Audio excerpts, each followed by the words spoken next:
Hi, my name is Zhang Lingdeng. I'm a current high school student studying in the International Department of number 50 Senior High School in Shandong, China. I'm wondering, as teenagers, how can we possibly identify or critically analyze the information we receive from different sources of media in order to get a relatively unbiased views on issues regarding to the coronavirus outbreak? That's a good question. Right now, the booming of all these kind of media really, on one hand, it's good. It spread news very, very fast. What happened on the other side of the world, we'll immediately see on this side. That's a good news of information sharing, which is very, very important. Especially with the infectious disease, because people travel all the time, and we need to know as soon as possible what's going on at different corner of the world. But as people staying home, or I don't know what kind of motivation. There's so many rumors around, and unfunded evidence. Unfunded information. As a teenager, as people, we should really use our judgment to try. Us as a scientist, we're always trying to prove. So I always ask our volunteers.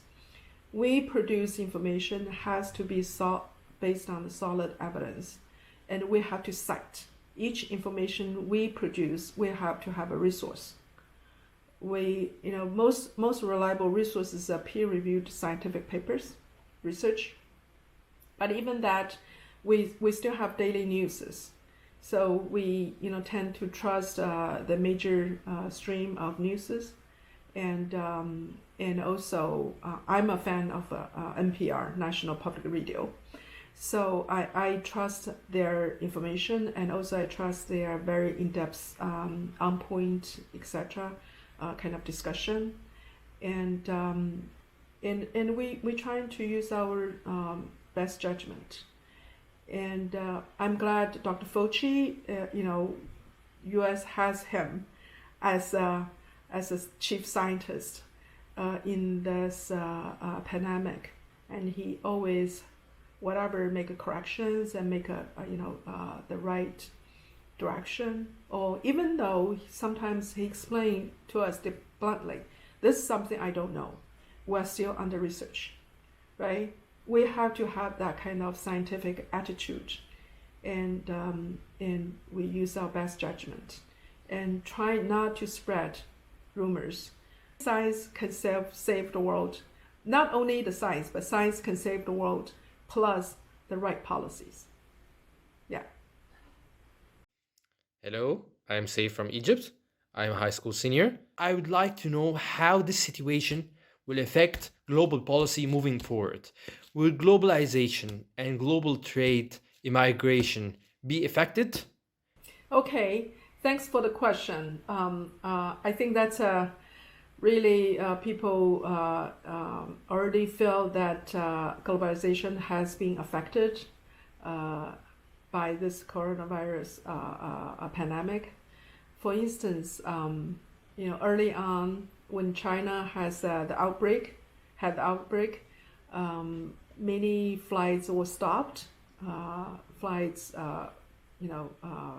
between U.S. and China, between Europe and China and other countries, and right now, I'm affected too. This is the time I plan to go to travel to China, and I cannot because the flight was stopped, and also I was told if I go, I probably will be hard for me to come back, even though I'm a resident of this country. So it is affected. And also, I think last week, President Trump also mentioned about issue this immigration, stop the immigration to U.S. I don't know for how long, but at least temporarily. But in terms of globalization, there's a good things and bad things. I should not say bad things, but affect people life on the positive way and negative way. First of all, I think globalization really helped the past 30, 40 years of economic development. The development, the economic growth of U.S. and China. China is the most beneficiary of this globalization. And also the BRICS countries, India, Brazil, major developing countries, all benefit from globalization because a lot of work factories has been moved to those countries, manufacturers, and which makes products are more efficient, low cost, but it also and fast, can be manufactured very fast, like cell phone, right? Cell phone. China has quite a few major factories of cell phone producers in Shenzhen and even in Sichuan, and cell phone, if without that, our cell phone cannot be that cheap, and many other things. So globalization make the economic development faster. Our daily life are more affordable, and these products and technologies are, transferred quickly. And information too. For instance, like what we can do now, it is also part of globalization, and thanks to the Zoom and other tools.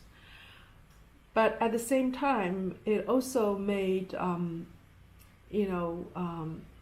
some component harder, especially at this this moment. For instance, the medical equipment supplies. All of a sudden, U.S. realize there's so many essential medical equipments are all produced in the third world, and you have to go around to search. Of course, China also provide a lot of support through a lot of people, American Chinese communities and other big companies, and help to mobilize the PPEs, masks and ventilators. But again, so many essential equipments. To my, I think the government believes should be also, have the capacity to produce locally. And globalization also, I believe, make the richer, the rich people or companies richer, and left many low-income people. I should not say poor, but not catching up. And that really comes back to our social determinants of health. And with our globalization, with economic development, I think everyone has the right to have a fair share of the development, have to have the fair share of the profit, the benefit, and especially the essential cares, food, nutrition, and medical care. They, as a government, as the big companies, as the whole society, we should not let people behind. And that's what our young people should think hard through education, through healthcare, and through many social supporting programs.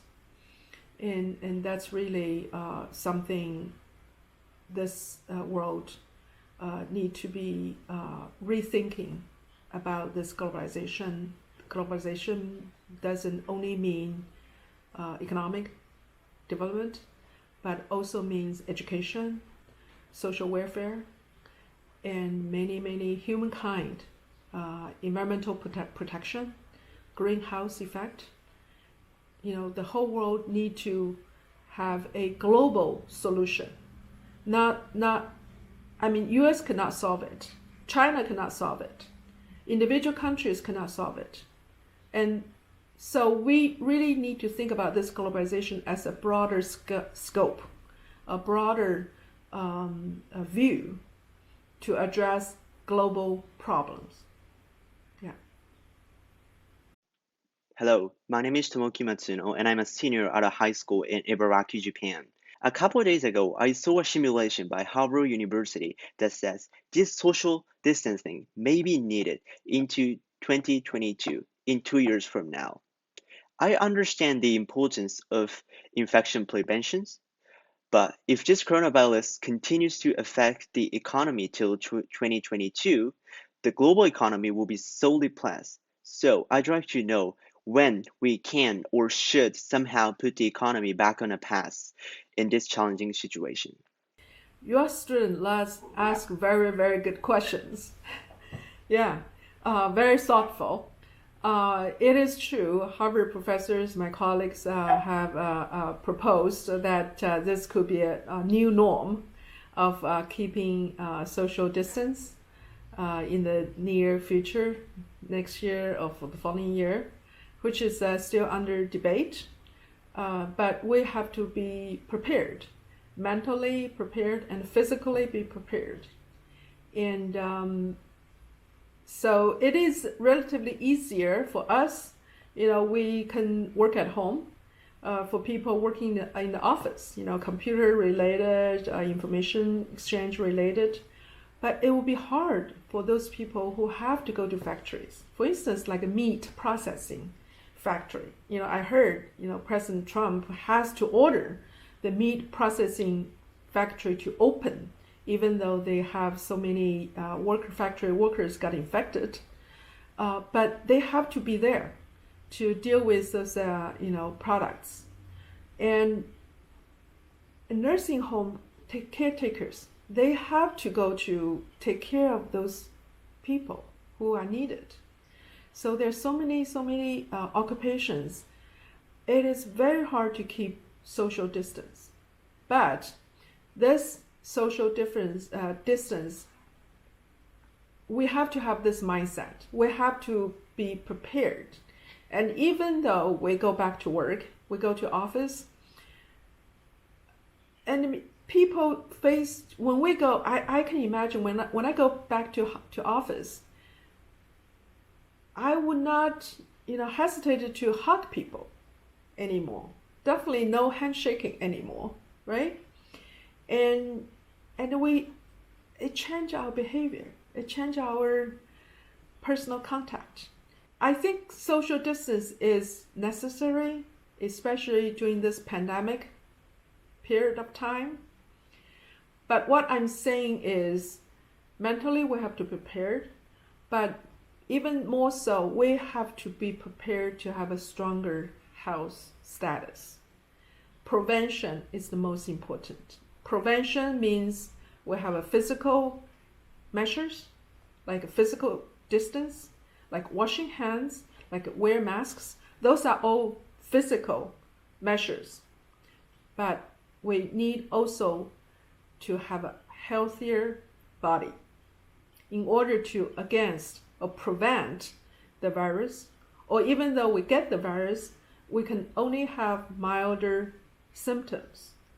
For instance, data have shown majority of the people have severe case of coronavirus, or people who died are either old people or people have chronic disease conditions, hypertension, diabetes, kidney problem, liver problems.